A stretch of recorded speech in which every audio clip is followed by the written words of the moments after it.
Thank you, Greg. Thank you. Show of hands. How many parents in the room? Wow, that appears to be 99% of us in the room. And, oh, by the way, here's a presentation technique. If you ask a question and want a show of hands, always verbalize the response you receive. So if you say, how many of you have been in this situation? And you see a lot of people going, uh-huh. Verbalize that response. I see a lot of heads nodding. The principle here is keep the stream seamless. Your words, their behaviors, working together. But is that my real point in asking you? How many parents in the room? No. Second technique, ask a question, answer it. No rhetorical questions in your industry. Ask a question, answer it. So, why did I ask you the question about parenthood? Because I want to focus on your children's learning listening styles. Next question. Do all of your children learn in the same way? No? Well, wait a moment. Look at the slide. We pretty much have a really strong family resemblance, don't we? We can look and say, you know, that looks like brother, sister, mom, and dad all together. Except when you start talking, listening, and interacting. Then you start discovering, you know, our oldest son may look much like his youngest brother, but gads are they different. And so parents spend decades matching up the listening learning style of each of their children with appropriate learning environments for that different style. So one style, our kids don't come in one style. They come in many faceted styles. And that's our focus for the first module this afternoon. The principle is this: your ability to match the listening learning style of the other people around the table is one of your key elements in gaining and maintaining rapport with them. And so there are phrases such as, you know, she's speaking my language. You know, that doesn't mean she's speaking Tagalog and you're speaking Tagalog. It means when I listen to her, boy, it's like sometimes like myself talking to me. She just makes such great sense. That's rapport. So is rapport automatic agreement? No. But it sure makes the highway a little smoother. The feeling that, you know, we're in sync here together. And a large part of this is a communication skill known as matching. Now, what are we going to focus on right now? Matching in 3 modes: visual communication, auditory communication, kinesthetic communication. Listening, learning styles.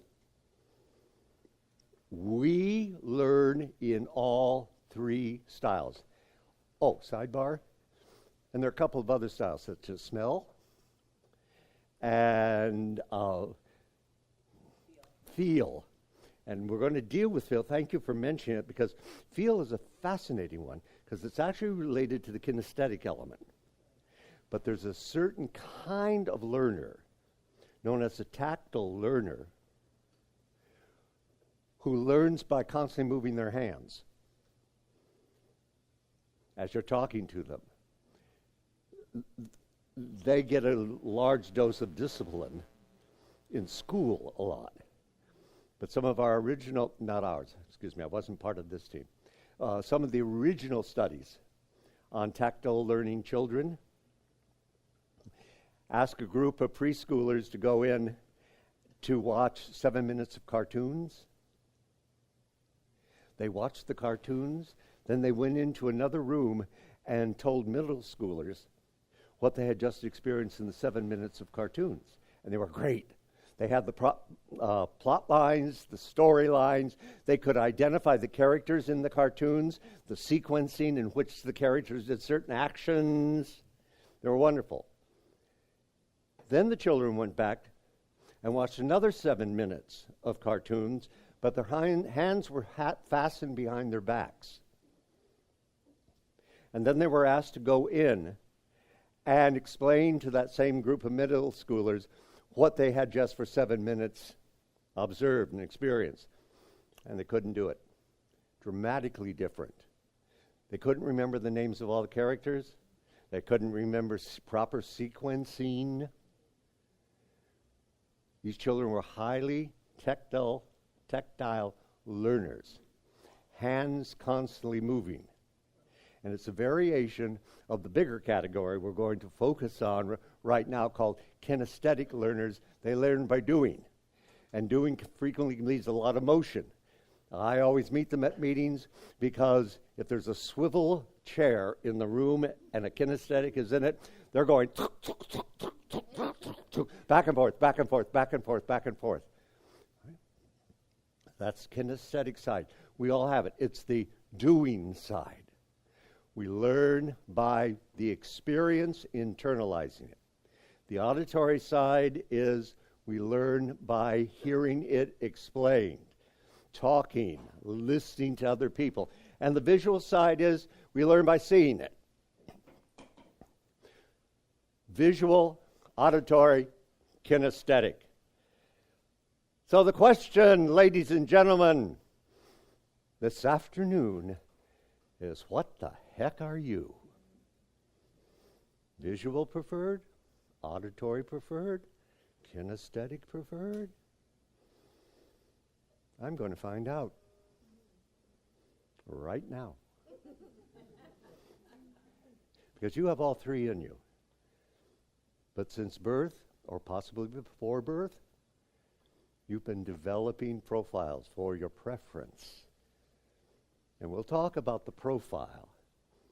But the question right now is, what are your listening learning styles? You should have in front of you on the table a handout. Page 1 of the handout should say inventory. Page 2 of the handout should say inventory. Page 3 of the handout should say response form. Here are the instructions. First, follow the instructions on the page. So the instructions on the page may say, in the first section, circle the number of every statement that directly refers to you. In other sections, it says, here are some statements, choose the one that most refers to you. And what you're going to end up with simply is a response form with a lot of circles on it. So that's what we're after. We're just going through the 2 inventory pages and following the instructions, just saying, that statement ain't me. And it's number 5, you don't circle 5. But if number 7, you say, that statement represents me, then on the response form, circle the number 7. How can I clarify those instructions? Pardon me? Show us. Show us. What kind of learner just spoke up here? Visual. You got it. We'll return. So, please do that now.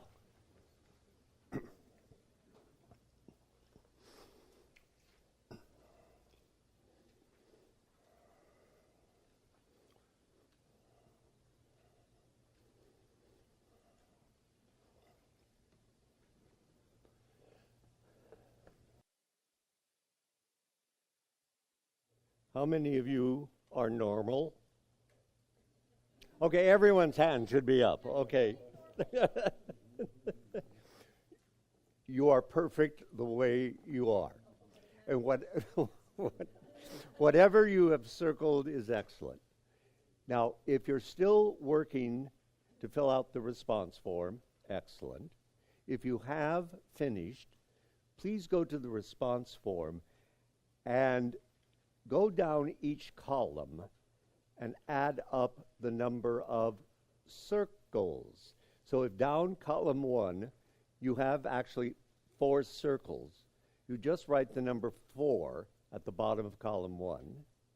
In column 2, if you have 3 circles, you'd put the number 3 at the bottom of column 2. Similarly, just across the page, adding up the number of circles in each column, putting that number at the bottom of the column.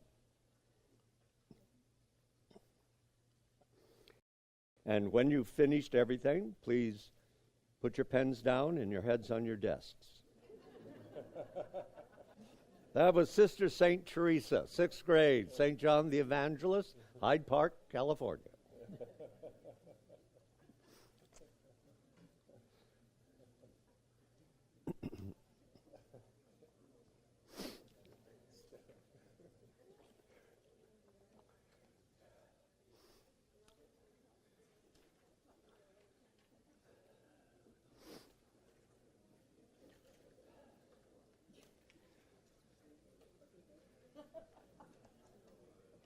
Yeah. Just, okay, you got number 1, circle 1.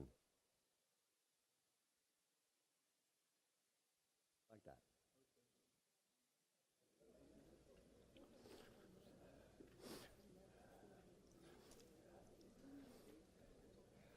Oh, you are a curious bunch. All of you are looking over at the other person.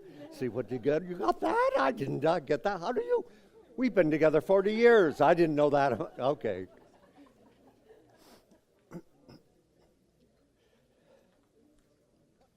And so now you should have a response form with just a number of, with numbers circled. If you look at the response form, the first 3 columns represent your receiving style. What style kicks in when you are the audience, the person being talked to? The first column is your visual preference, seeing elements of the message, seeing the written proposal, seeing a photograph of the project site, seeing diagrams and charts, dealing with the elevations, etc. You prefer pictures of those? Those are necessary, visual. That's the first column. The second column is your auditory preference. You want the person to talk with you about this project, about their needs.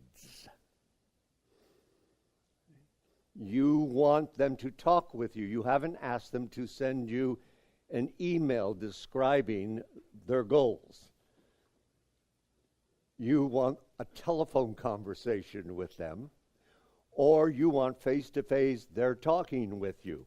That's column 2.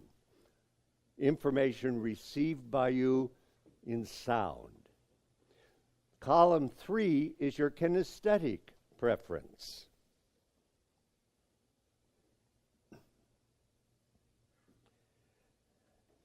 This is your hands-on interactive side. This is the side that prefers question and answer to 10 minutes of having to listen. That's the kinesthetic side. Doing, involvement, interaction. We have all 3. Visual, auditory, kinesthetic. Look at the numbers, please. The bottom of the first 3 columns.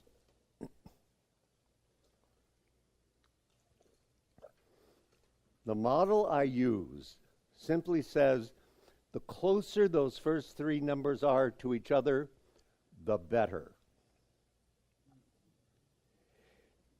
And so, Don, it's not an old matter, okay?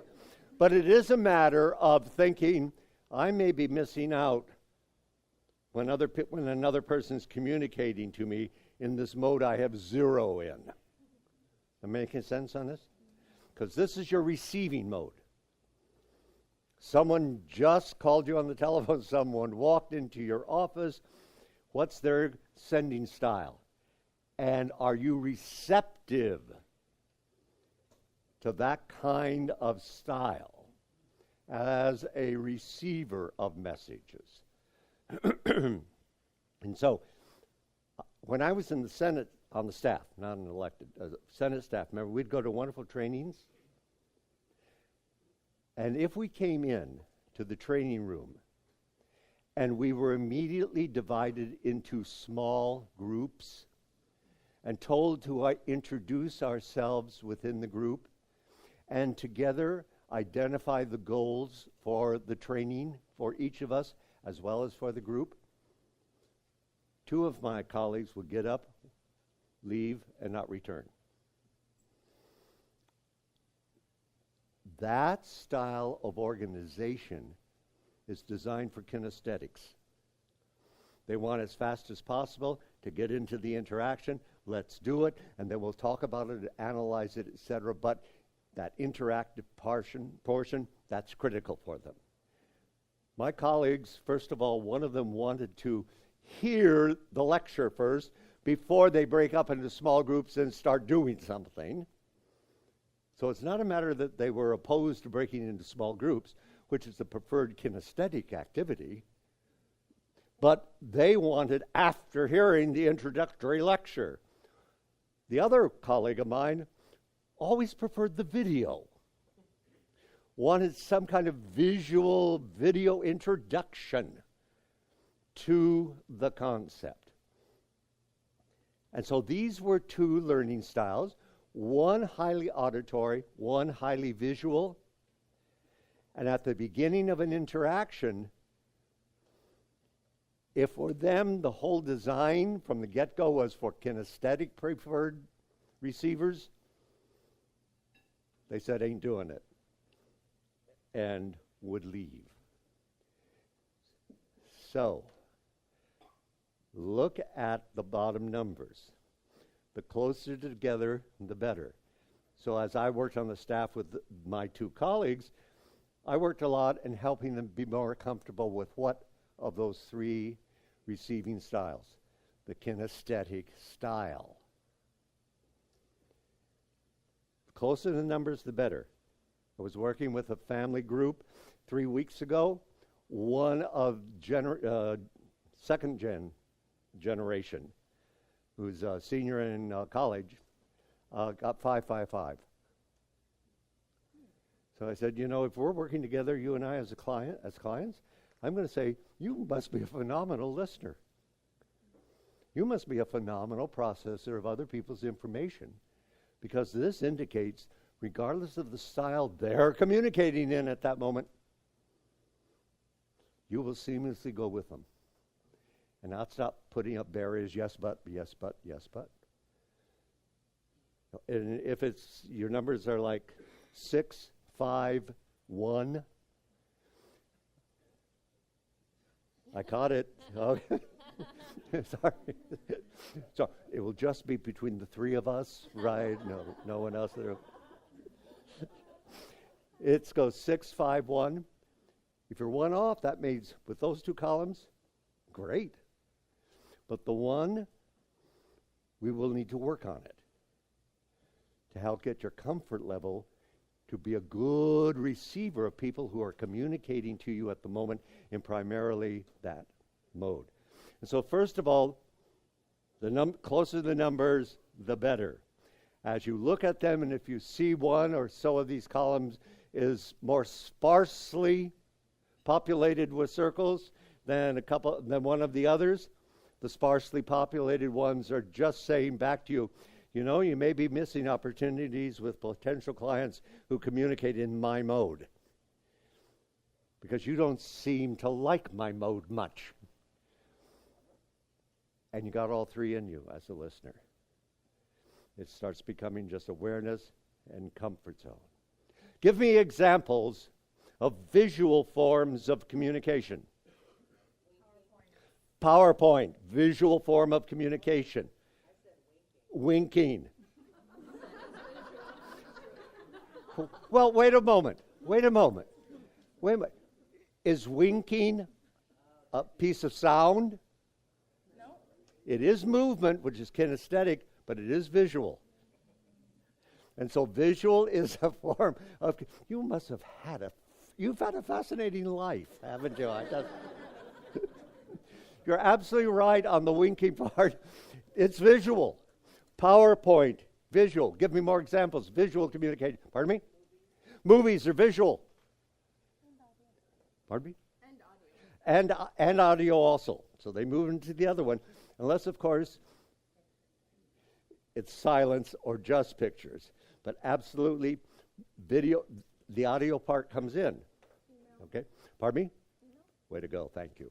Email is visual communication. And by the way, if someone says to you, when you get the results, immediately please email me, and you would prefer to leave it on their voicemail, you're dead in the water. I don't care what your preferred sending style is, but that other person has just said, you know, at least with this information, I want to see it. Validate that. Make sure you send it. You have an important communication being sent to you. I want to see it. I want to process this as a visual receiver. Any other visual communication? Pardon me? Bird letter. You got it. Visual communication. Lists or charts. Visual communication. Excellent. Now, give me the words that come from the visual experience of living. Because with each of these modes, there is a whole lexicon of language. And the principle is this: always mirror and match the language mode of the other person.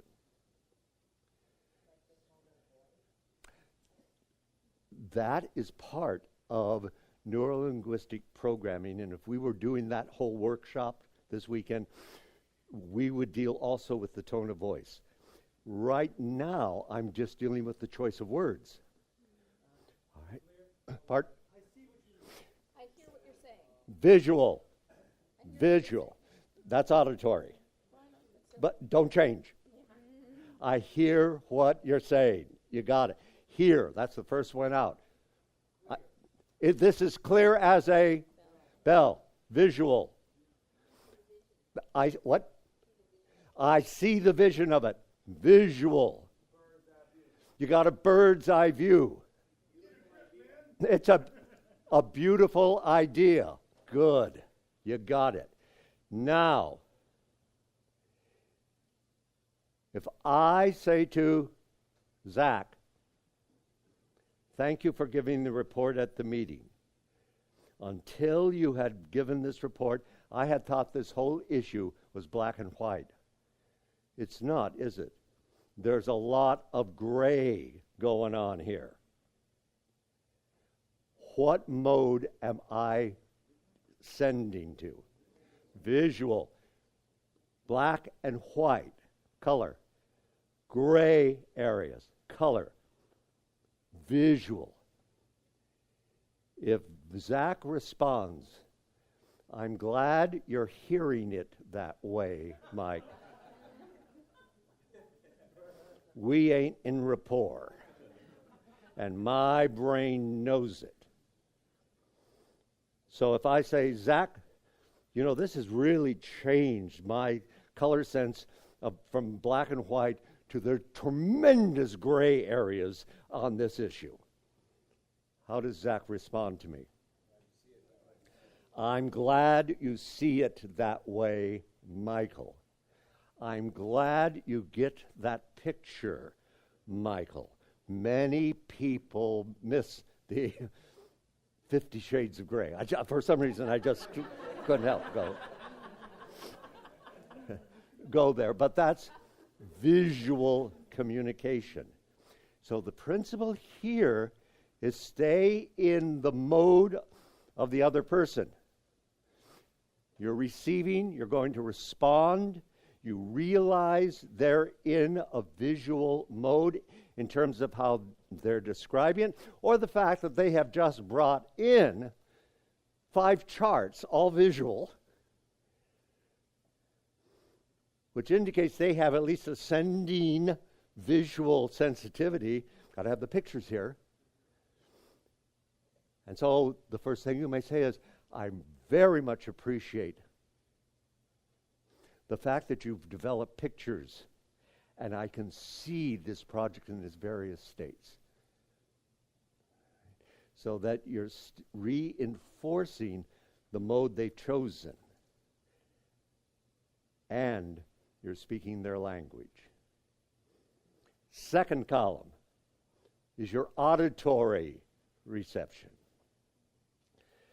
Now, this means you prefer to hear it first.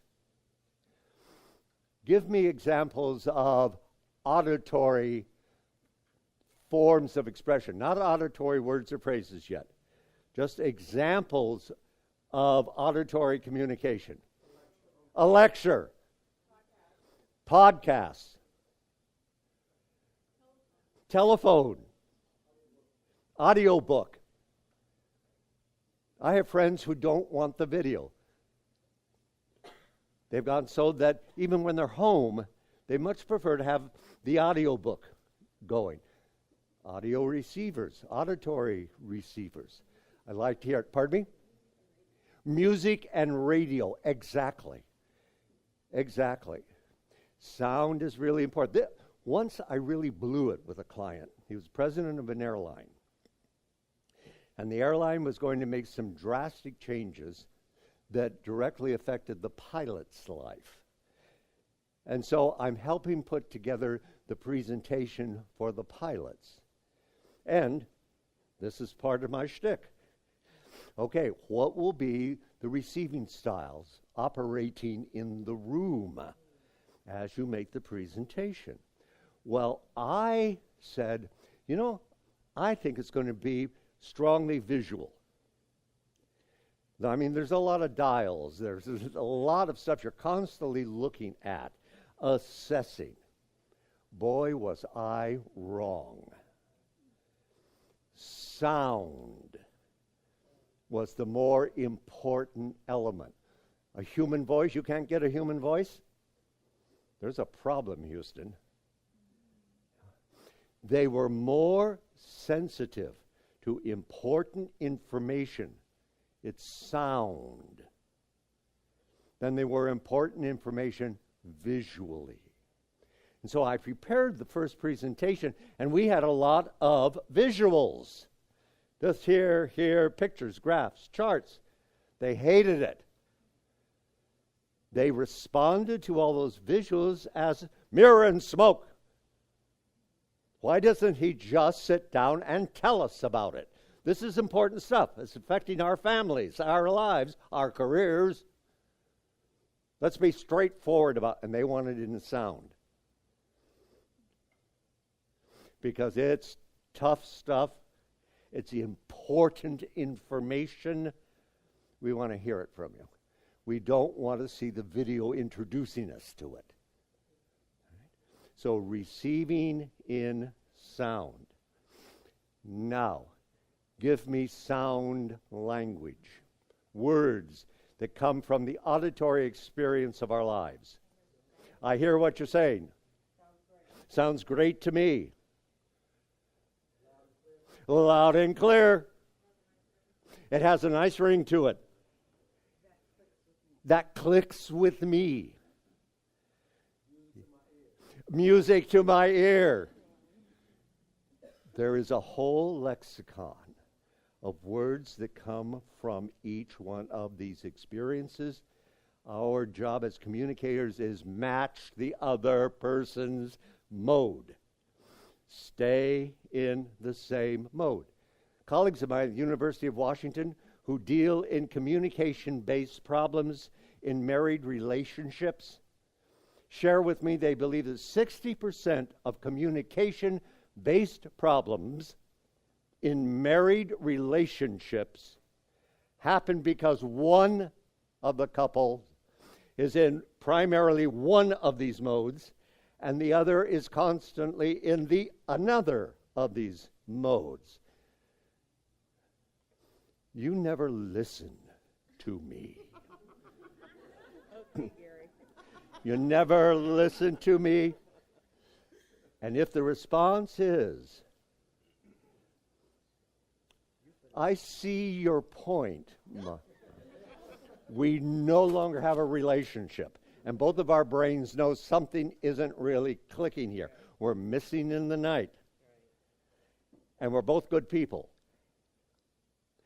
It's just simply each of our brains is slightly different.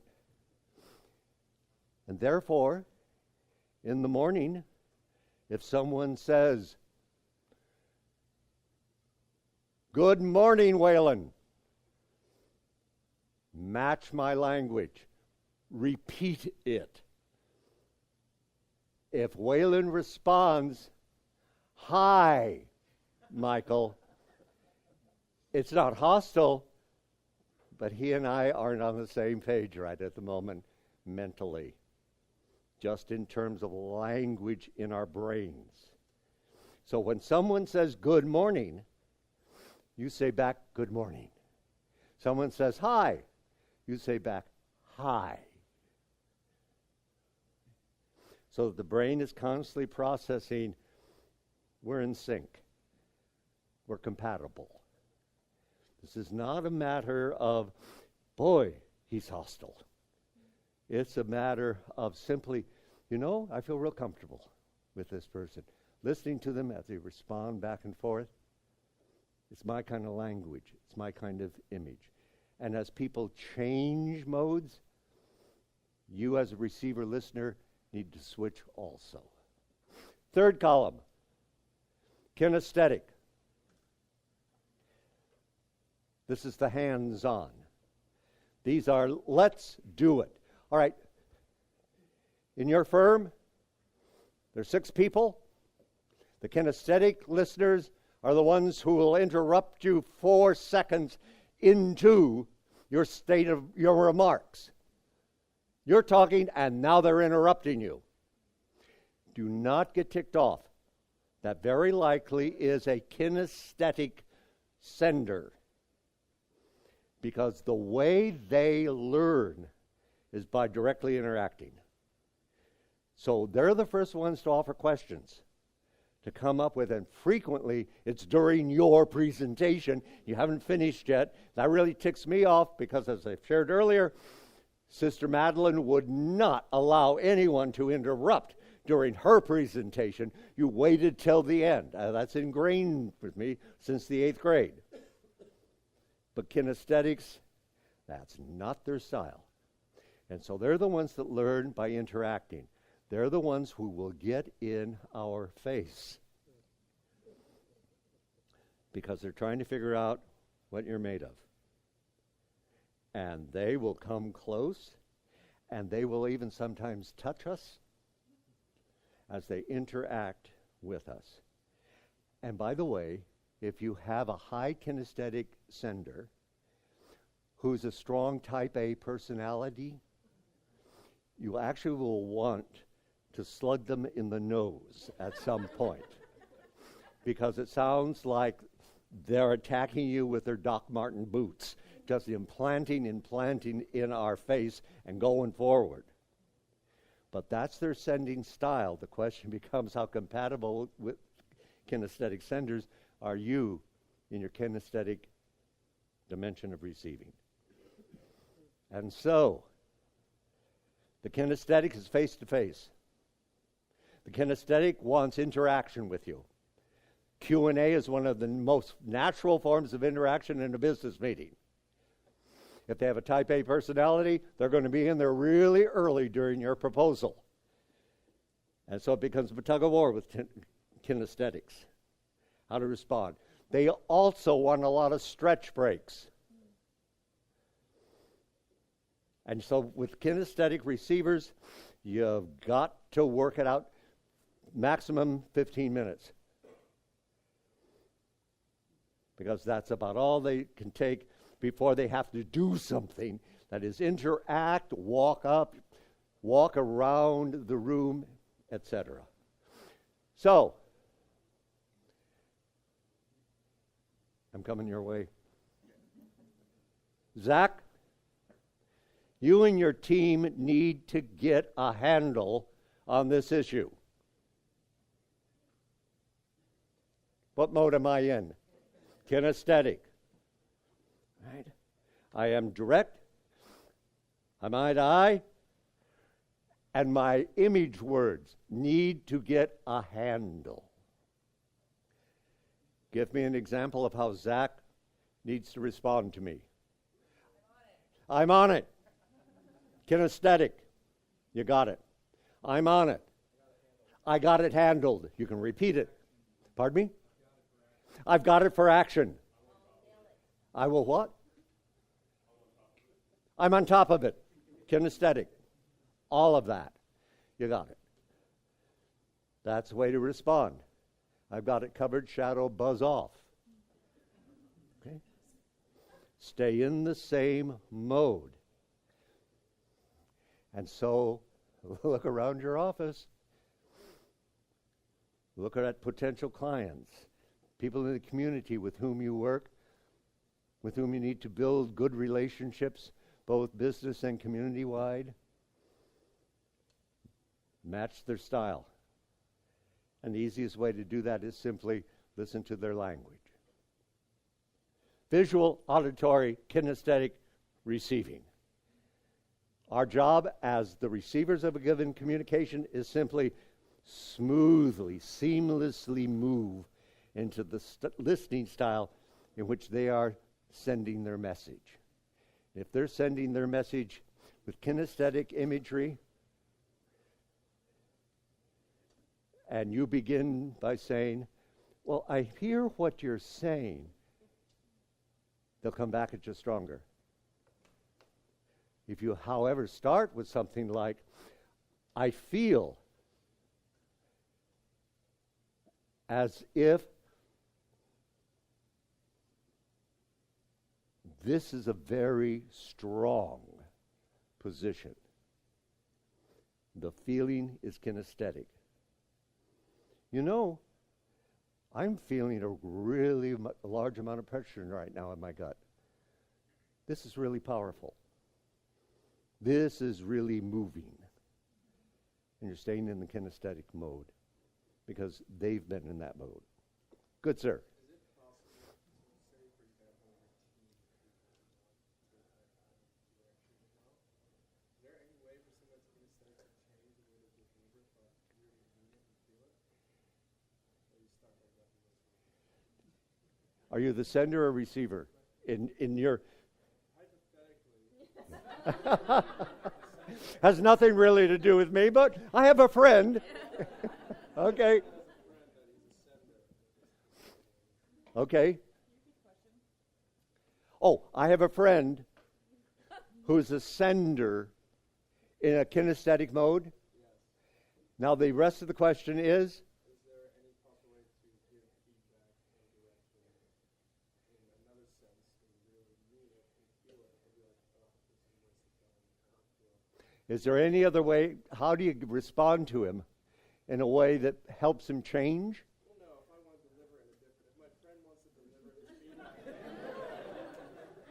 is there any other way if you are truly that way, kinesthetic when you deliver?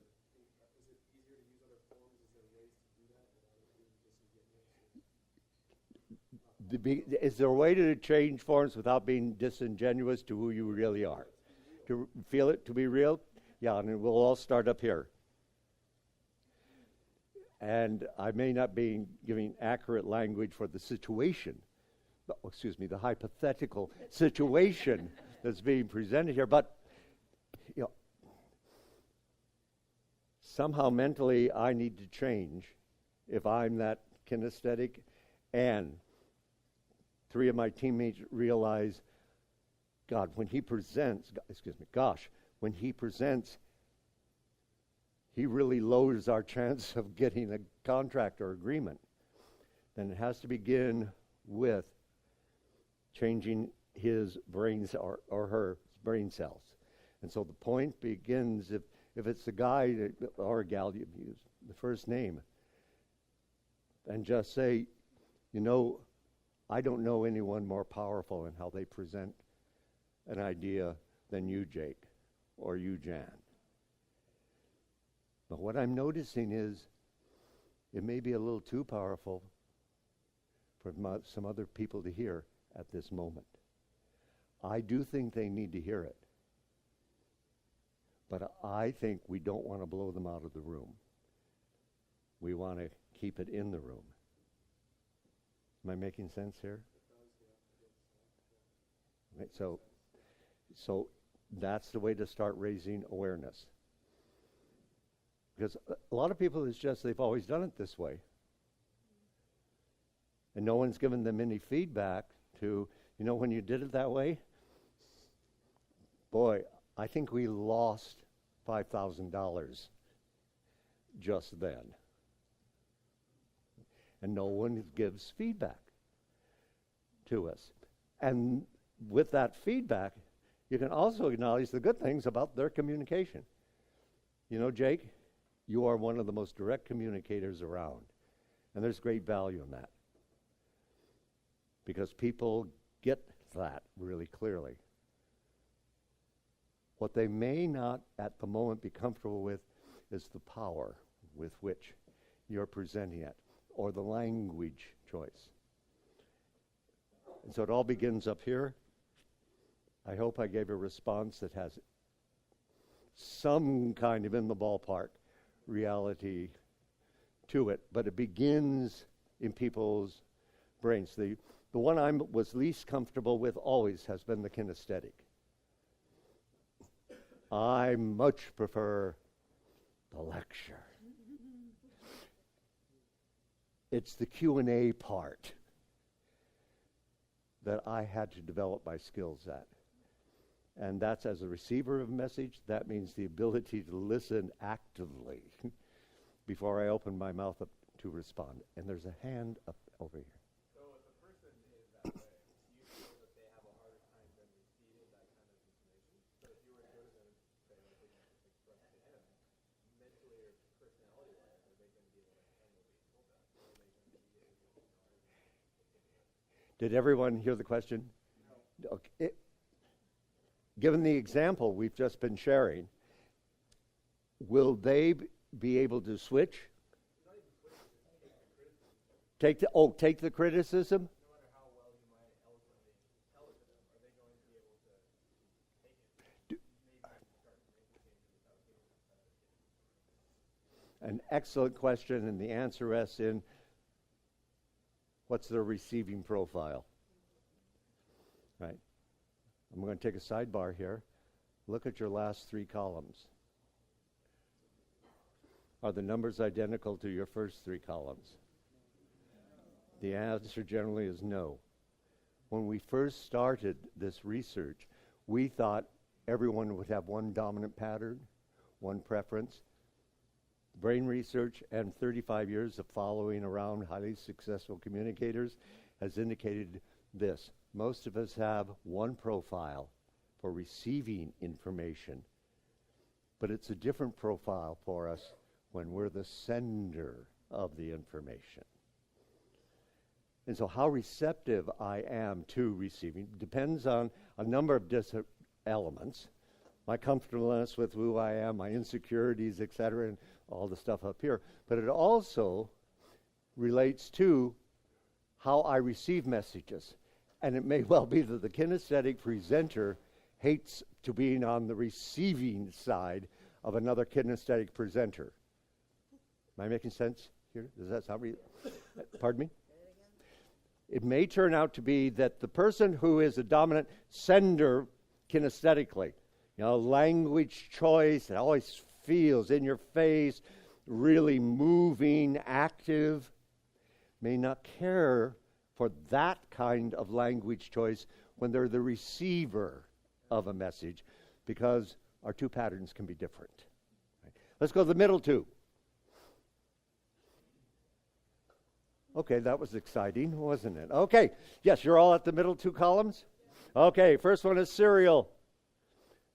Zach, that's spelled S-E-R-I-A-L, not post toasties. Serial. It still hasn't thrown anything at me. This great control, self-control, excellent. Now, the second column is parallel.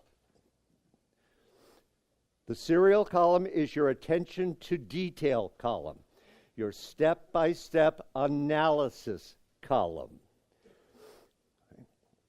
If you're given a project and the first things you think about are timeline, okay, we have to get a whole series of tasks out in this order. And we have to identify and assign responsibilities, dates for results. You're being serial. These people are called bean counters. They are called well-organized people. They are called attention to detailed people. They are also called anally retentive people. and we won't ask where the CPAs in the room are, okay? And if someone says to you, you are being so anally retentive on this project, do not get angry. It's simply a parallel who's ticked off at you at the moment. They'll get over it. The parallel side is the begin with the end side. Where do you want to end up? That's the parallel side. These people are frequently called multitaskers, though the brain does not multitask. It's serial. These are efficient brain synapse switchers.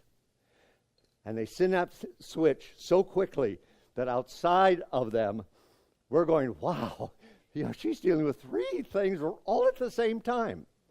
That's the appearance to us. In reality, she is just switching synapses really quickly in her brain. They begin with the end. They're called big picture people. They're called visionary people. They are called big thinkers. They are called disorganized. They are called scattered. And they are called probably abusing prescription drugs. And those negative ones are simply the serials on your team who are a little disturbed at the moment by your going, first we'll need to deal with this. Oh, well, at some time we will. But as we're going along, we can't forget that this we need to deal with, and this, and this. And you are going, I cannot work with this guy. He's scattered, disorganized, attention deficit disorder. And you're absolutely right. And a lot of misdiagnosis goes on in that area. But he's not disorganized. It's just a different organizational pattern. And together we have to work there. And so, if you're looking for someone in an organization to be chief financial officer, which one of those two, serial or parallel? Serial, you got it. Okay. Chief executive officer? Parallel. That's one of my greatest business challenges in terms of clients of mine. As pyramidal structure organizations have started to flatten out, the serial people, the highly trained detail analysis, step-by-step people in the leadership get more and more requests to go out and do the vision thing. Tell the Rotary what the vision is for the next 2 years. To which I always get a panic call. I wasn't hired to do this, Michael. How do I get by this? I said, it's level 1 Lamaze breathing. Just in through the nose, out through the mouth, because I'm not sure we can change your boss's attitude on this. It seems, so you and I are going to work together so that your comfort level in talking as a parallel gets increased. Let's go to the last 3 columns. That's your sending style. You've been asked, give the report. What immediately do you ask yourself? Okay, what kind of PowerPoints are we going to need? Now, I think we'll need a couple of graphs and charts. How are you approaching it? Visual, auditory, kinesthetic? Visual, that's right. If the first thing you say to yourself is, oh, okay, what do they need to hear? What are the points I want to make at this meeting? You're approaching it as visual, auditory, or kinesthetic? Auditory. If you say to yourself, I'm going to go in, make a few introductory remarks, and we immediately go to Q&A, kinesthetic. Now, do you ever go to IKEA? Buy something, bring it home? You have to put it together? You never go to the diagram. You immediately rip open the carton. You start putting everything, you feel everything, move them out, and immediately start, oh, this looks like, okay, and you go like this. How are you approaching the assembly of your new bedroom set? Kinesthetic. Immediately put together. Your problem? You're married to a visual. Ah! If you had only asked me, I would have told you, look at the friggin' diagram. It's all there. It's all out. You can. Okay. There's a lot of broken equipment and furniture in the garages of preferred kinesthetic people. It didn't work. Kinesthetic. Now kinesthetics learn by doing, and they're the ones who messing up does not end the world for them. They learn from it. And if you've ever made a mistake and said, okay, I need to learn from that, build on it, that's the kinesthetic side of you. We'll do it again, but this time we're going to get the words right, or we're going to put it together correctly. It's the kinesthetic side. So my final illustration. I'm in the Senate staff. A senator calls me one afternoon and says, Michael, my bill is coming up for debate in 2 minutes. I need an opening for my floor remarks. I'm thinking, oh my gosh. I never worked with him on the bill. I knew its title, but nothing else. And here he's calling me, got 2 minutes to come up with something to say at the beginning. Well, I say, okay, Senator, what are the major points you're going to make? No, Michael, I need an opening. Senator, what are the at least 2 key ideas you want them to hear from you? Michael, I need an opening. What's wrong with this picture? We're both in the same mode. He's saying, I need something to say. I'm saying, okay, will you give me a larger picture of some of the things you're going to say so that I can start getting a feeling? We're in the same mode, but we're not in rapport. What's wrong here? Can you figure it out? You got it. He is being serial thinker at the moment, approaching the problem serially. I need something to say first. I'm saying, well, tell me some of the big points you're going to make. That's frustrating. He's pushing back. Because it's clear I'm not on the same page with him. The moment I gave him something, he said, that's great. Then I can say, he went to point 2. The second thing he could say. And then 3. And that's the way serials operate. They don't move on unless they got the first thing right. Then they'll move to number 2 because they're building. They don't begin with the end. They'll check in about the end, but they don't begin there. Here's Greg.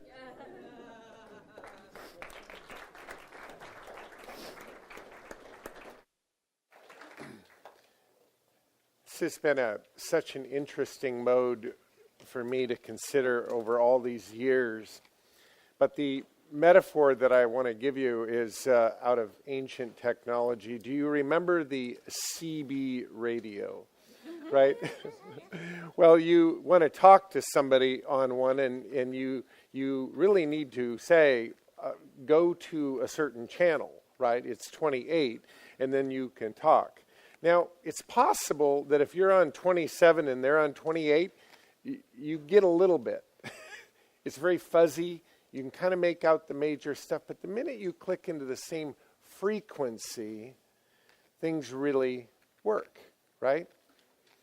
And to me, that awareness has been a lifelong attempt, because this, to me, is one of the most difficult things to adjust. The juxtaposition is that you are this way naturally, but in the real world of trying to get to a yes, you'll have to adjust out of your frequency into their frequency quite often. And there's the challenge.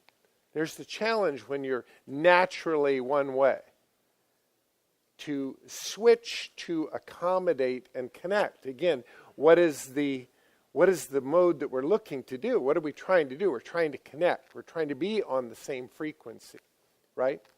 And so I've made it a habit of truly listening and paying attention to their communication to be able to size them up.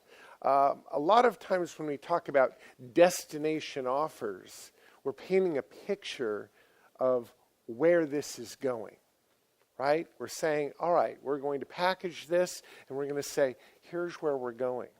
And I can consciously tell you I've not been aware of the frequency and have said, how does this sound to you?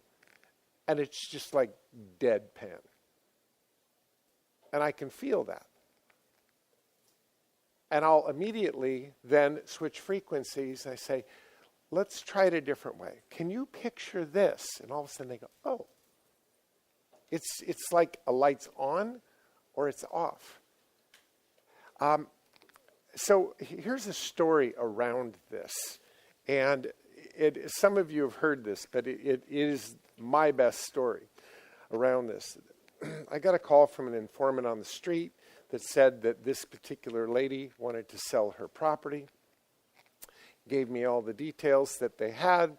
I said, I hadn't heard of this. Great, you're logged in. I'm on it. And I had the lady's number, and I gave her a call. And her name was Paula. And she answered the phone, and I said, hi, Paula.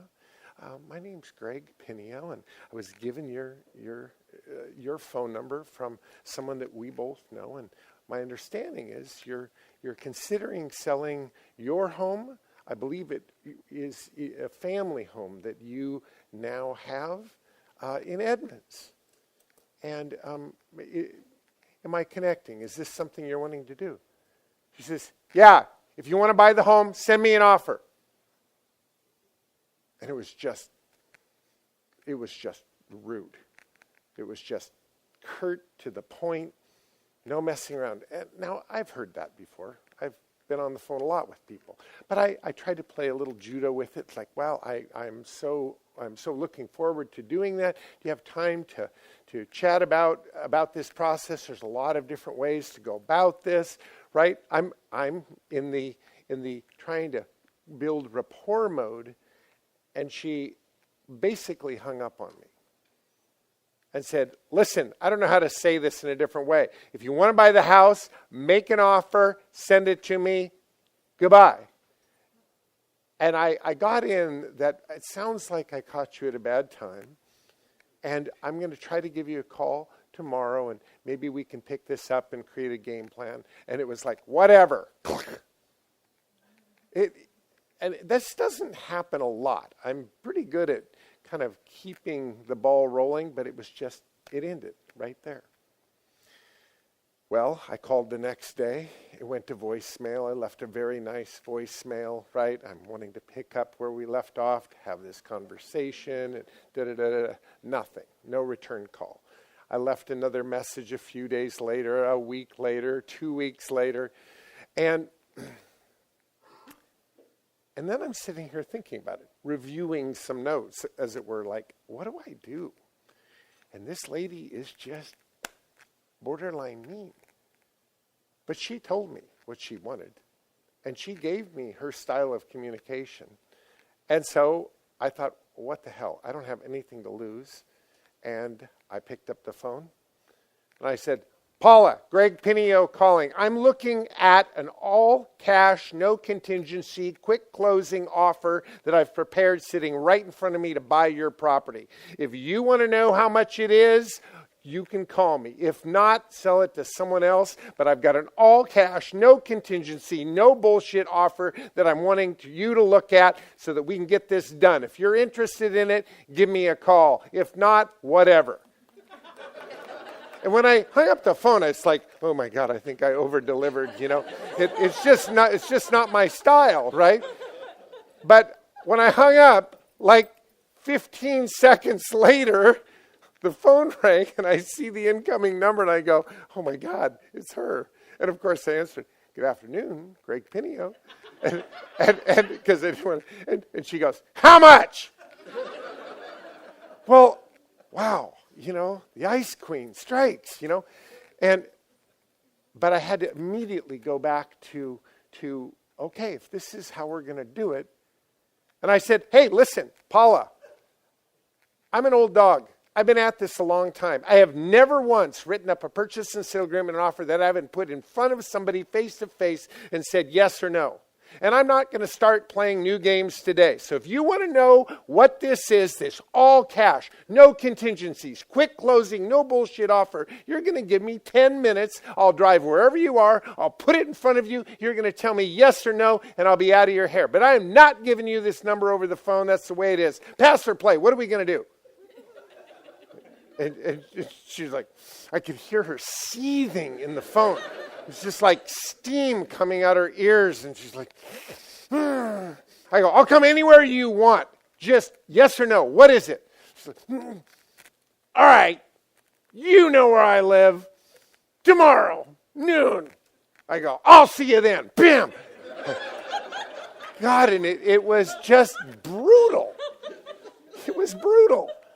Now, and again, there's this, you've got to sometimes play along with the way people want to communicate. And that's very uncomfortable for me. I didn't like doing that. But Shauna and I went by the property. We assessed the property. We came up with a maximum amount of all cash, quick closing that we would pay. It's tax assessed at $650,000. It's a beautiful, beautiful flat piece of property. I know I can get 2 more lots out of it. House looks decent to me. Great area, all these things. But we came up with $400,000. $400,000 was the number, the maximum all cash, no BS number that we would give her. And so I prepared all my paperwork. But one of the things I've learned is that I still don't want to say the price, and I haven't given her a price face to face. Although I said I have an all-cash offer, I still hadn't given her a price over the phone. So I filled everything out except purchase price. And I had a whole pile of contingencies in another, detached section. So I had the straightforward purchase and sale agreement that would come with no contingencies. But then I prepared the mothership of all contingencies on purpose, like contingent upon Venus and Mars not knowing each other. I mean, everything I could think of, right? Feasibilities and undergrounds and zoning and environmental and you name it, right? Okay. So I was prepared now for the meeting. We decided no more than $400,000. That was the deal. We always have a little fun game going on. If we set a price, like I might do better than that, would that be good? You might get something, Anyway, I head off to Paula's tomorrow. And when I drove up, this is really the gist of the story, is that I drove up to this home that she lived in, Marysville. It's a little more than an hour away from Seattle, or about an hour. And I drove up, and as I'm approaching the home, the driveway was as if somebody painted it with a black paintbrush. It was absolutely immaculate. The curbing on the side of the driveway, brick, perfect. The yard looked like somebody manicured it with scissors.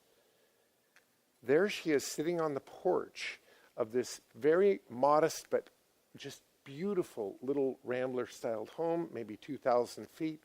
The front porch, the ironwood deck, the beautiful soffits of varnished tongue and groove, the hanging flower boxes, the wicker chairs, the bonsai plants in the pond, and the little fish with the little waterfall. It just looked like something out of Sunset Magazine. And it was just immaculate. And I didn't even want to pull into the driveway. So I left the truck on the other side of the road. I grabbed the file, and I'm walking slowly, and I'm seeing her sitting on the porch. Pressed jeans, beautiful shoes, pressed white shirt, blouse, hair frosted Cruella de Vil type, but just coiffed, right? Nails done beautifully, right? Teacup, finger out, just immaculate setting. And as I'm approaching her, I'm noticing the landscaping and her sitting there. And I could tell with the visual cues that she did all this. This was not hired out. I just knew it. And so I walked up, and I pretended not to look at her, but I'm like amazed by this little garden of pond and beautiful plants. And I looked at her just briefly, and I said, "This is amazing. Who did you have do this?" And she said, "Well, I did it." I said, "You did it. I understand that, but who did you call to do it? I mean, who were the contractors?" "I did it." "You put in the pond?" "Yes." "You planted these trees?" "Absolutely." "What type of tree is that?" It's like I'm quizzing her. "Oh, it's a high-altitude Himalayan bonsai or whatever." I went, "How did you make it look like this?" "Oh, it's a process. You probably don't know of it." This is amazing. Well, I did it.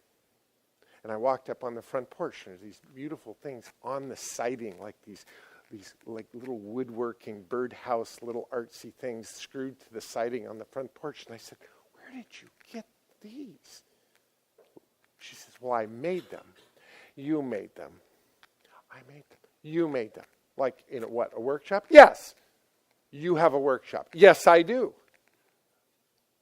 I said, "You have a workshop. Do you want to see my workshop?" I said, I'd love to see your workshop." "Well, follow me." And she took off her shoes. We walk right through the house, and we go to the very back of the house, and here's about 600 square foot immaculate wood little shop with the painted floors and all the drawers and the workbenches, stainless steel workbenches, absolutely immaculate. And I'm just looking amazed. And I walk over to all these little pull-out drawers, and I go, "May I?" She goes, "Sure." And I pull in all these little beads and all these little things that you might make things with, right? Perfectly organized. I said, "What do you use these for?" "Oh, I make wrist little bracelets for kids." "Really?" I said, "Well, I have kids." He goes, "Well, we should make them a bracelet." I go, "Can we right now?" "Sure." And the next thing you know, we're standing at the bench, and we're making little bracelets, putting beads on. She's showing me how. The point of this whole long story is that I'm watching now the Ice Queen melt in front of me. The mirroring of her style got me face to face. But now that I'm in front of her, I'm seeing and experiencing an entirely different person. People can fool you initially.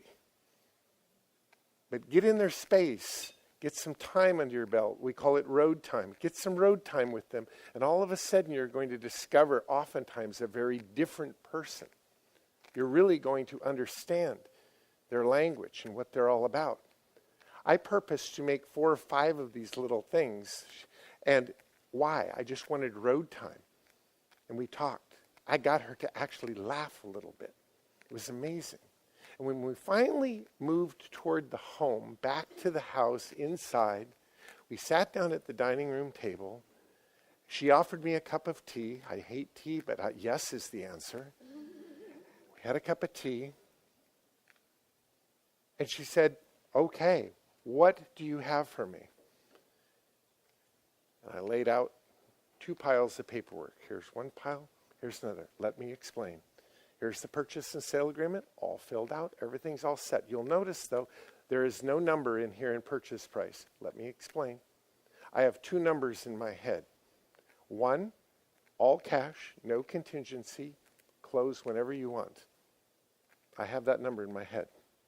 Now, the other number is a higher number, but it involves all these contingencies. They're very reasonable contingencies. They're things I need to know. And it's a higher number that will start as a higher number, but then it will be lowered based on what we may find out. If we don't find out anything negative, well, it remains a higher number.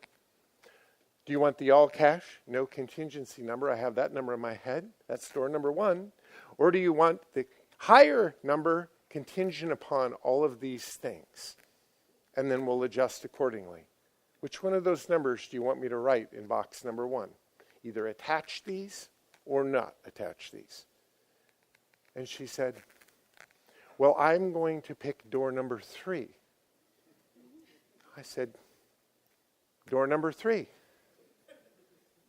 What does door number 3 look like? She said, well, door number 3 is exactly like your door number 1, except I tell you what number to write in the box. I tell you the number, no contingencies, quick closing, and if you like it, we go. And if you don't, we don't. I said, let's play that game. What does door number 3 look like? And she says, well, I'll show you. And she gets up from the table, walks to the living room, opens a Life magazine, pulls out a pre-prepared sheet that she already had written out, and it had a big number on it.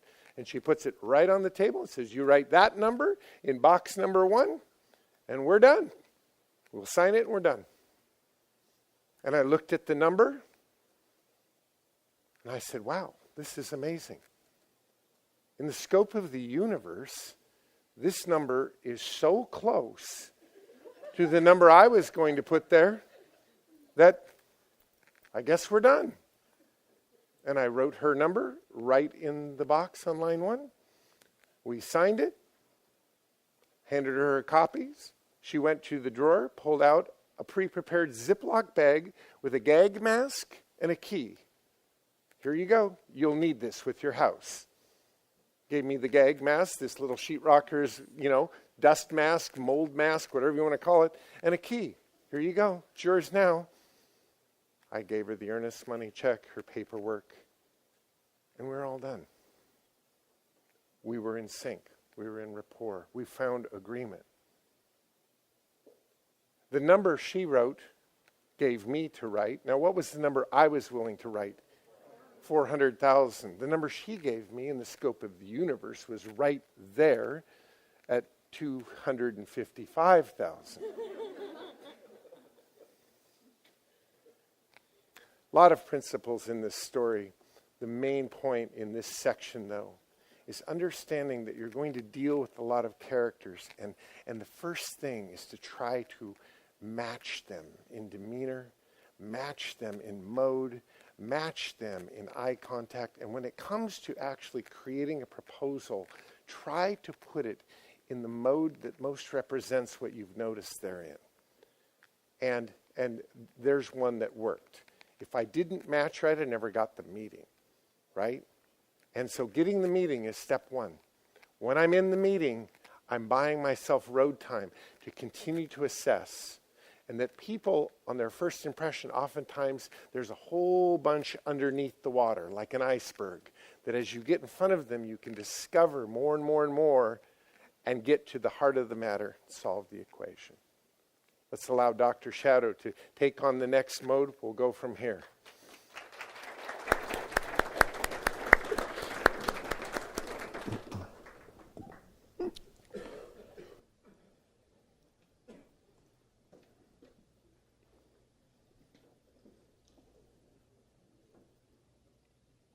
Robert Cialdini's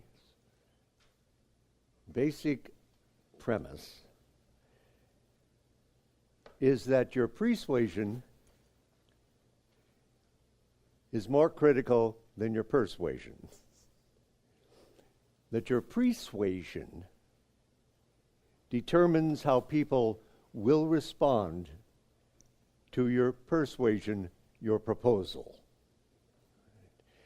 And so I'm going to talk more about this in the next module with the concept of framing.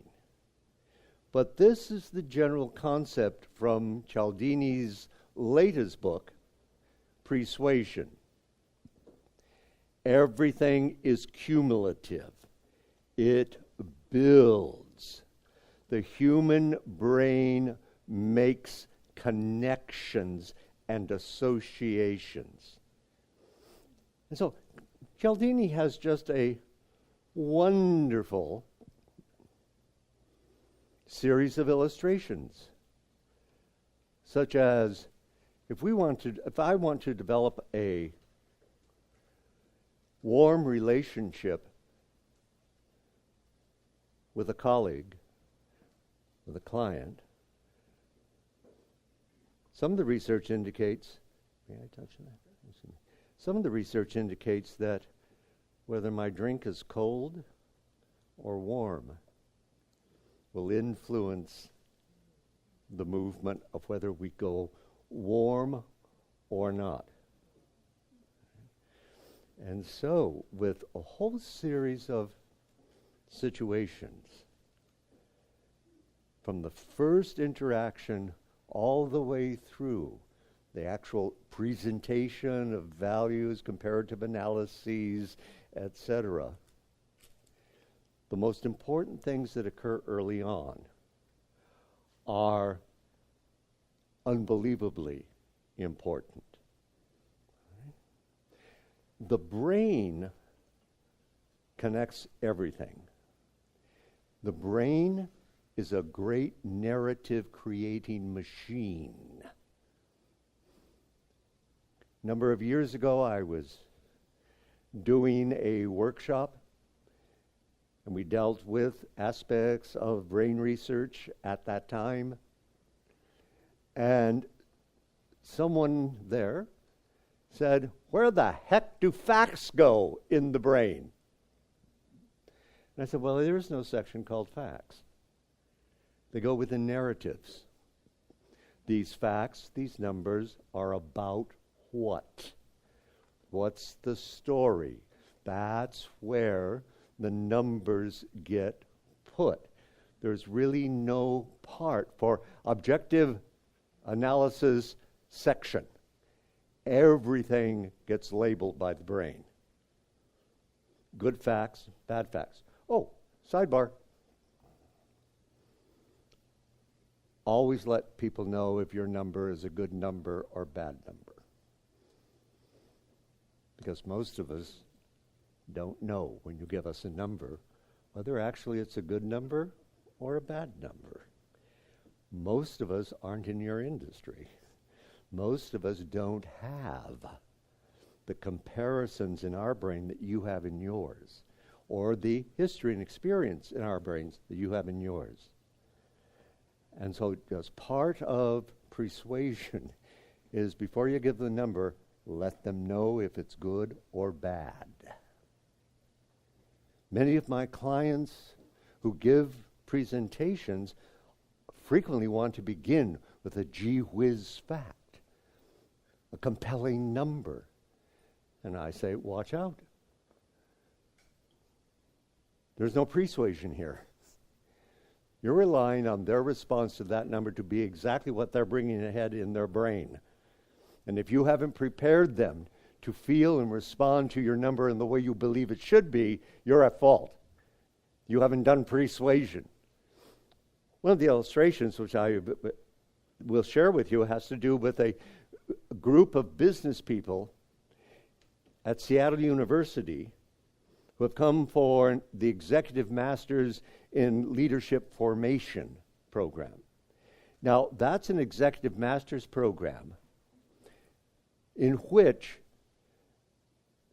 these cohorts of leaders from businesses in the Puget Sound area spend 6 months researching a social evil, a problem that brings disproportionate harm to people. They have to research it, analyze it, and they have to create an organization to solve it. And they have to be committed to the organization for 3 years.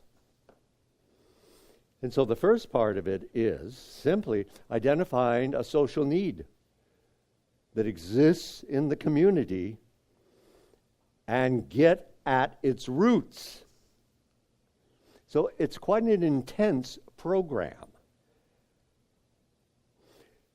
My role in that program is simply help them prepare over 6 months for their final project, which is a presentation of their new nonprofit to a room full of business leaders, nonprofit leaders, and academics. On a certain day this year, it's March the 2nd. And so I'm working with one of these cohorts, and they've been researching the injustice in judicial sentencing, prison sentencing, in our society. And they have tremendous illustrations. And they begin their presentation to me by saying, African American males are 4% of the American population, but 44% of the prison population. Now that's what I call a gee whiz fact. Attention is focused immediately on it, and there is a strong potential for an emotional response to that number. I said, don't use that number at the beginning. Why? No persuasion. They're leaving the interpretation of that number entirely up to what's in the brain, emotions of every single listener. And my point was, unless everyone in that room's been on that journey with you, interviewing those African American kids in the judicial system, you can't guarantee they're going to hear the number and immediately say, that's a tragedy. That has got to stop. Because they don't necessarily have your experience on this issue. You hear that number, and immediately for you, that is an indication of a tremendous wrong, a system gone sideways. I understand that. But now you're communicating to this, and you're doing no persuasion here. Because neither you nor I can guarantee that there is no latent racism in that room. Neither you or I can guarantee that people in that room actually don't have some very negative, ill-informed attitudes about the African American family or African American males in families. We've done no communication with them on these issues. Don't begin with the number because you haven't persuasion yet. And they didn't have to begin with the number because they had a fantastic example of a young African American kid whose first relationship with the judicial system was, I think, at 10. The group had met him and talking to him, and he was now 18. And they recorded the conversation, etc., and it is moving. You listen to that young man's experience, and though I didn't know him, etc., I wasn't there. They played it for me, and I said, my God, we got to do something. You're absolutely right. Let's start with that story. Right? Because it is powerful. I think, regardless of what people may bring from their past into the room, if there's a sense of justice and fairness in the room, and I think there is, people hearing it are going to go, there's something went terribly wrong. And at that moment, when you get something went terribly wrong, then you can start building to the next step. Beginning just with the stat isn't persuasion enough, and you have no control at all over how people respond, interpret, and feel about that number in that context. And so the persuasion, what you begin with, what leads in. Now, let's see, there's a real estate firm somewhere in Florida. Is there not? Yeah. And you seem to look knowledgeable about the real estate firm. Now, it's in Tampa? Tampa. Now, do you have billboards or anything? We do. We do. Check them out. This is persuasion. They are stunning. And if my memory is correct, they're minimalists. Right? And you look at them and immediately get a feeling of quality. But you also get a feeling of another number of other things, which is these are the people for the next generation. These are the people who are coming up. And if the first thing someone sees about Lombardo firm is that the persuasion has already started. It is powerful. It is designed. Oh, and by the way, some of the stuff all in white?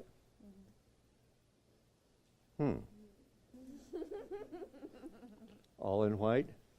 You got a brand going on here. You're wearing a white blazer. The moment you walked in this morning and I saw you in the white blazer, I thought, oh my God, it's the billboard. Okay? That's persuasion. Everything's connected. It's not disjuncted. One thing prepares for the next in the process. And the only things you and I can control are ourselves and our products. So it is a whole sequence built. Now, the brain can focus on only one thing at a time. And what the brain focuses on at any one time, it assumes, first of all, that's the most important thing going on at the moment. And second of all, the brain associates causation with what it's focused on at the moment. Now,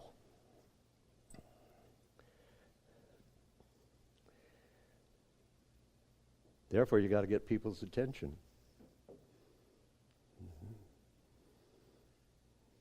That's where sex comes in. It's one of the most powerful brain focusers. And advertisers have known it as part of the persuasion.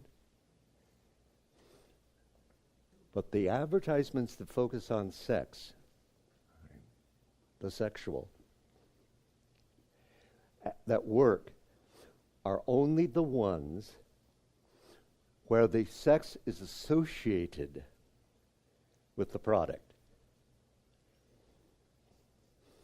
And so, a really fit, sexy guy without a shirt on, who's jumping over a balcony wearing a pair of Levi jeans, raised the sale of Levi jeans by 42% with that brand. A woman, very sensual, image of her back, with a Coca-Cola bottle being flashed up on her back, sales dropped 12%. People can associate Levi jeans with that kind of activity, and what draws attention is the sexy stuff. But it makes sense with the jeans activity. The whole persuasion image worked. But with the gal whose back is bare, and there is this Coca-Cola bottle being scanned across her back, people could not make, the sexy got the attention, but it did not make the scale. What's the next thing the brain will focus on? It is things that threaten. And that's why loud sounds the brain will focus on. Sirens, the brain focuses on. And what the brain focuses on, it considers to be causal, the more important thing at the moment. What's the third one? Change. Ever walk in to a different room, all of a sudden stop and wonder why you're in the different room?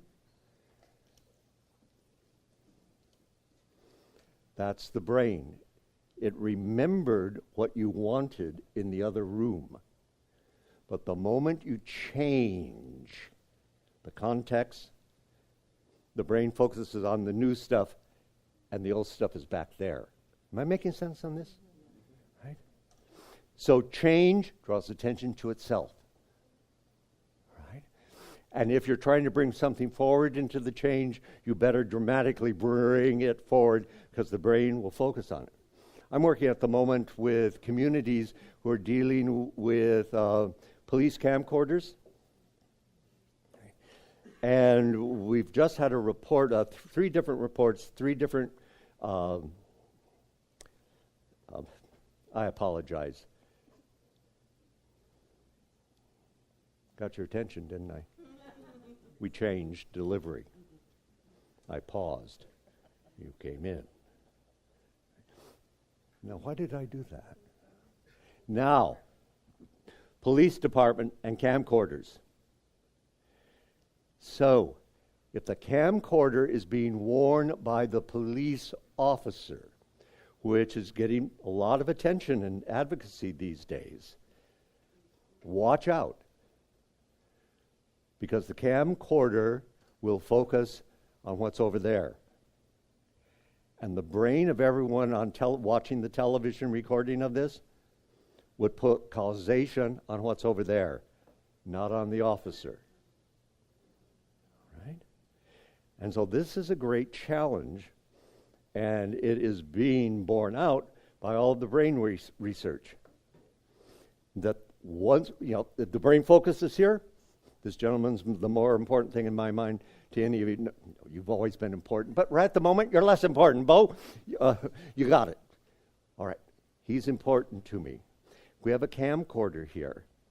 The brain of people viewing Bo through the camcorder will see him as the causation, the more important element, and not Michael. Am I making sense? Okay. And therefore, as we're working with police departments, in terms of camcorders, there are a number of us who are saying, okay, if you have just the police officer with a camcorder, the brain of the viewer is almost always going to associate the person on the picture that's focused on as a major causation in what's happening. So you get a filtered picture. Okay. Right. So the brain is extremely powerful. It's constantly making narratives. What it's focused on at any one moment is considered the critical thing. Right? Therefore, any reference to cell phones while you're talking to a person,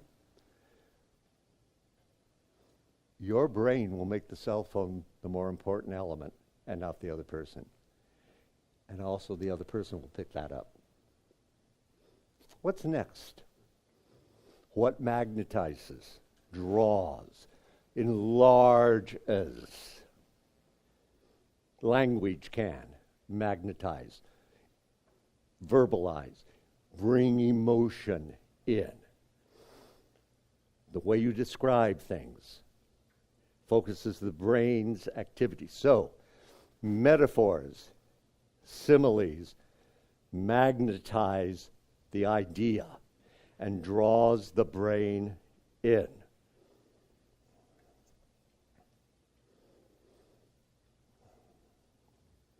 Deficits ruin our economy. Deficits spread a devious poison through our economic bloodstream. I'm magnetizing, enlarging, and magnifying the concept.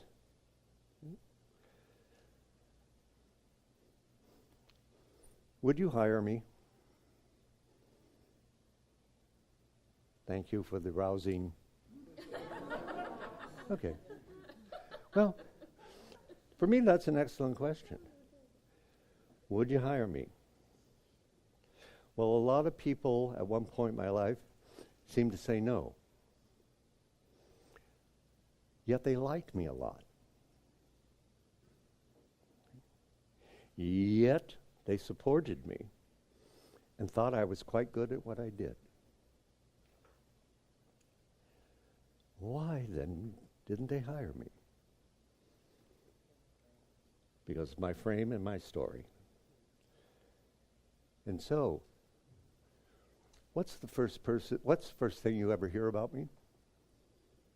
Come on, go behind me. The gentleman back there. God, yes. Well, that doesn't bother me. It's the Dr. Shadow part that bothers me. Maybe try to do a better than I'm doing at the moment. Okay.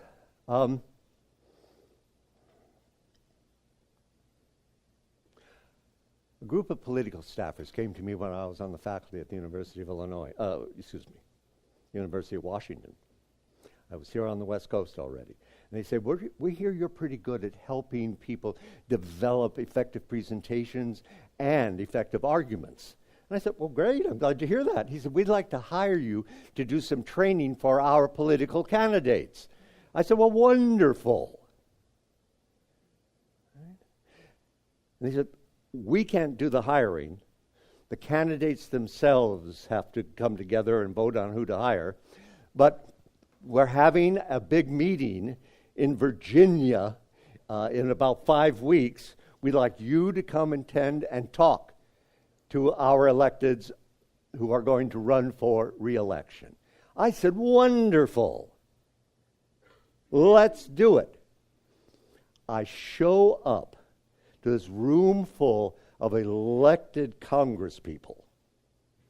And the Speaker of the House stands up and says, today we have Professor Michael Shadow from the University of Washington who's come here to tell us how to win an election.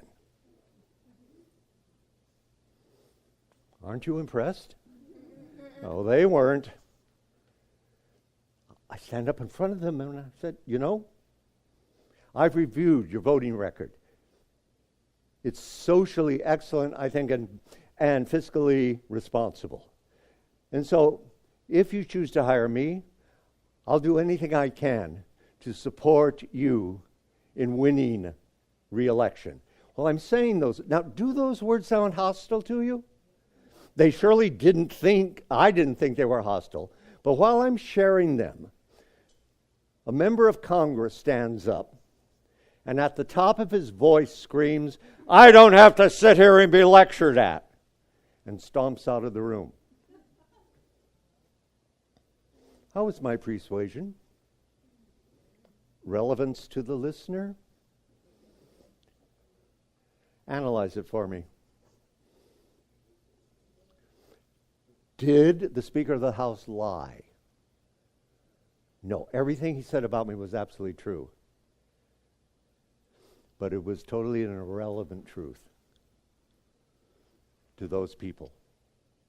If I had done the homework that we talked about earlier and sat down and said, what facts do I know about them? They're all electeds. They've all been successful. How do they see themselves? In trouble in re-election. Friends of theirs, colleagues, 2 years earlier had lost their jobs. And so they see themselves as in trouble. What will they want from me? They'll want to know that I have street smarts. I can battle out in a dirty political battle and win. What's their image of me? Until the Speaker of the House opened his mouth, they didn't have one. So did the persuasion in the image of me, the introduction of me, work to my advantage, given that very sketchy analysis of that audience? No. What you want is a street smart, pro-political consultant. Dr. Michael Shadow, University of Washington, has come here to tell us how to win an election. Professor in a school. What's your image of that? Been in numerous political campaigns, duke it out with the dirtiest of them. Sheltered, ivory towered, removed, probably disdains politics, academic, and no hands-on experience. Now, part of that is true, but other parts of it were not true. But the whole persuasion didn't work because it had no relevance to the listener. What's another point we may have here?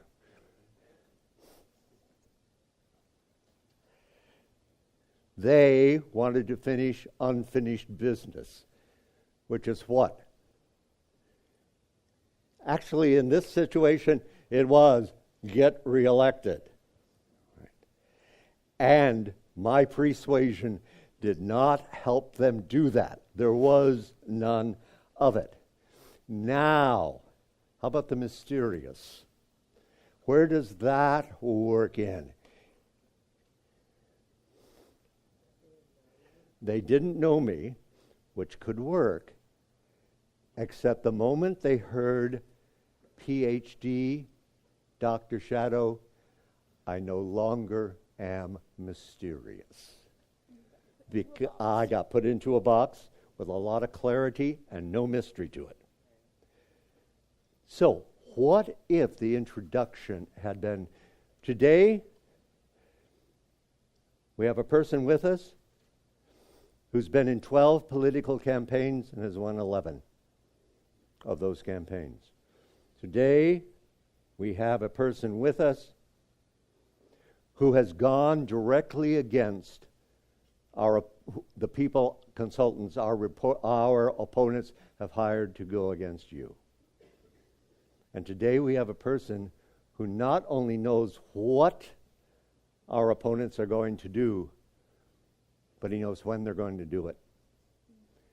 And so with this consultant, we'll be able to preempt and weaken the attacks against us. His name? Now what? Michael. No Lord. Michael Shadow. And that brings in, magnetizes change. And so the whole brain operates on the principle of association. Associating the words and images and activities that we're doing with what's in the other person's brain. And that's what's called narrative.